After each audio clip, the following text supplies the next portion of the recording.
রহমানির রহিম। আমি এখন 3টা উস্তা ভাজি করব। প্রথম দিয়ে দিলাম পরিমাণ মতো তেল। উস্তা ভাজির মধ্যে বেশি করে পেঁয়াজ দিতে হয়, এজন্য আমি পেঁয়াজটা একটু বেশি দিলাম।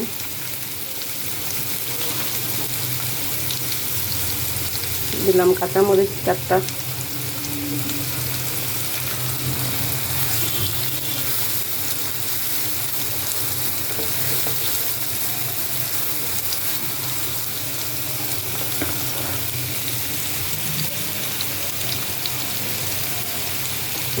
দিয়ে দিলাম পরিমাণ মতো লবণ।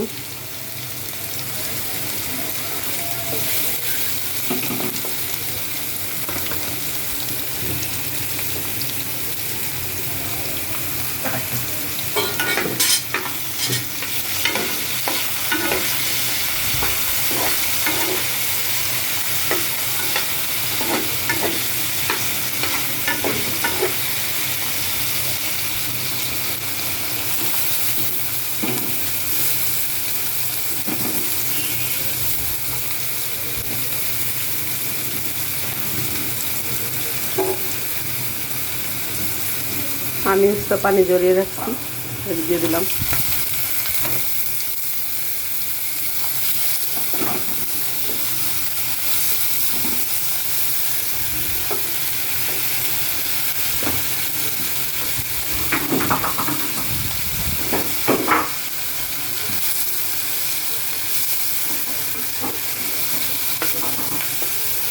বেশি নাড়বো না, উস্তা ভাজি বেশি নাড়তে হয় না। বেশি যত উস্তা ভাজি নাড়বেন তত তিতা লাগবে। উস্তাটা আগে কষলায় নিয়েছি, কষলায় তারপর আমি যে ঝরায় রাখছি, ঝরানোর পরে তারপরে আমি কিন্তু উস্তাটা দিয়েছি যাতে পানি না ওঠে। পানি উঠলে তিতা হয়ে যায়। আমার উস্তাটা ভাজি হয়ে যাবে। আমি বেশিক্ষণ উস্তা ভাজি করি না, আমার উস্তাটা ঠিক সবুজ সবুজ থাকবে, উস্তার কালারই থাকবে। দেখেন আমার উস্তাটা হয়ে আসছে।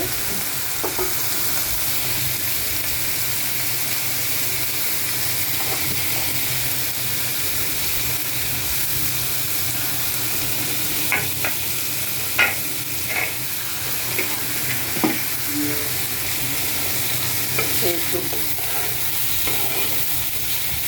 2-1টা নাড়া দিবার।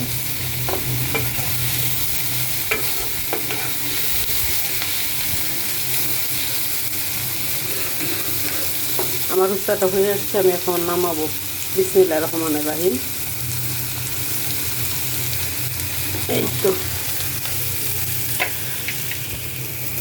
উস্তা ছড়ানো ইয়েতে সবসময় রাখবেন, যেহেতু উস্তা যদি কালা নষ্ট হবে না।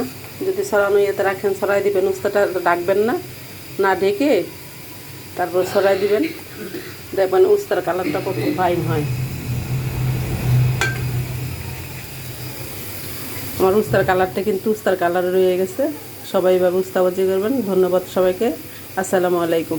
ভালো থাকবেন সবাই।